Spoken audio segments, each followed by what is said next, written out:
ವಿಳಂಬನೆಯಲ್ಲೆಲ್ಲ ಹಾಳಾಯ್ತು.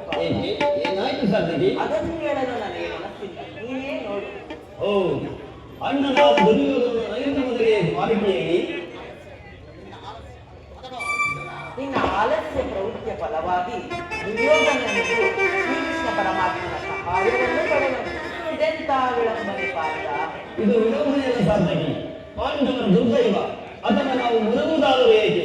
ಕೌರವರು ನಮ್ಮ ಆತ್ಮೀಯರಲ್ಲವೇ? ಶ್ರೀಕೃಷ್ಣ ಪರಮಾತ್ಮನು ವಾಸುದೇವನ ಕೃಪಾದೃಷ್ಟಿ ಮೊದಲು ಅವರ ಮೇಲೆ ಬಿದ್ದರು. ಅದು ನಮಗೆ ಆನಂದ ವಿಷಯವೇ. ವಿಭೀಷಣರು ಹಾಗೂ ನಾಲ್ವರು ಸಹೋದರರು ಮತ್ತು ಪಾಂಚಾಲಿ ಸಂಘ ಸಲುವಾಗಿ ಮತ್ತೊಂದು ವನವಾಸಕ್ಕೆ ತೆರಳಿದರು.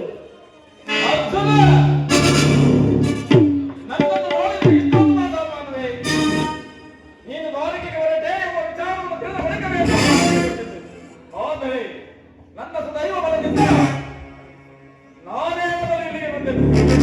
ಗುರು ಸನ್ನಿಧಿಗೂ ದೇವರ ಮಂದಿರಕ್ಕೂ ಮೊದಲು ಹೋದರೇನು ಕೊನೆಗೆ ಹೋದರೇನು? ಅವರವರ ಭಾವ ರೂಪದ ಫಲಗಳು ಅವರಿಗೆ ಲಭಿಸಿದ್ದಲ್ಲವೇ ದುರ್ಯೋಧನ? ಹಾಗೆಂದು ಸುಮ್ಮನೆ ಕಾರ್ಯವಾಗುವುದೇ ಅದರಂತೆಯ ಇಂತಹ ಸಮಯದಲ್ಲಿ ನಾವು ಕಾಲು ಕಡೆ ತಿರುಗಾಡಿದಲ್ಲವೇ ಹಲವಾರು ರಾಜರ ಸಹಾಯ ಮಾಡುವುದು. ನಾನು ಈ ಬಾರಿಕೆಗೆ ಬಂದಿದ್ದು ಈ ಮಹಿಮಾಮೂರ್ತಿಯ ಪಾರ್ಶ್ವದಲ್ಲಿ ಬಿಟ್ಟು ನಾವು ಕಾಲು ಮಾತನ್ನು ಕೇಳಿ ಹೋಗಬೇಕೆಂದು ಇಚ್ಛೆಯಿಂದ ಬಂದರಿಸಿ ದುರ್ಯೋಧನ. ಸರಿ ಸರಿ, ನೀನು ಯಾವ ಇಚ್ಛೆಯಿಂದಾದರೂ ಬಾ. ಆದರೆ ಈ ಸಾರಿ ನಿಮ್ಮ ಚಿತ್ರವು ನನ್ನ ಕೈಗೆ